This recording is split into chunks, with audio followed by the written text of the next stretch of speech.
Demonte colony சினிமாவில் பார்த்ததை விட இந்த இடத்தோட உண்மையான வரலாறு ரொம்பவே சோகமானது, அதே சமயம் மர்மமானதும் கூட. சென்னை ஆழ்வார்பேட்டையில் இருக்கக்கூடிய டிடிகே ரோடுக்கு ரொம்ப பக்கத்தில் தான் இருக்கு டிமாண்டி காலனி. நிறைய பேர் பேச சொல்லி என்கிட்ட கேட்டுக்கிட்டு இருக்கக்கூடிய ஒரு இடமும் இதுதான். இந்த இடத்துக்கு பின்னாடி இருக்கக்கூடிய அந்த மிஸ்ட்ரி என்ன? 19வது நூற்றாண்டை சேர்ந்த ஜான் டிமாண்டிங்கிற போர்ச்சுகீசிய பிசினஸ் மேனோட சொத்து தான் இது. ஜான் டிமாண்டி ஒரு சாதாரண ஆள் கிடையாது. அந்த காலத்திலே மத்ராஸ் மாகாணத்தில் இருந்த ஒரு மிகப்பெரிய பிசினஸ் மேன். அவருக்கு அப்புறம் அவரோட சொத்தை அனுபவிக்கிறதுக்கு அவருக்கு இருந்தது ஒரே ஒரு மகன். ஜெர்மனிக்கு படிக்க போன அவரோட மகன் அங்கேயே மர்மமான முறையில் இறந்தும் போறாரு.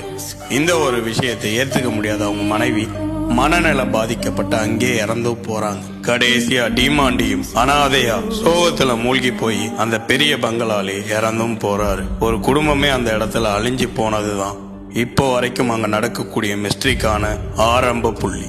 டிமாண்டி காலனில மொத்தம் 3 தெருக்கள் இருந்தாலும் அந்த 2வது தெரு தான் இருக்கிறதுலே ரொம்பவே ஆபத்தானது.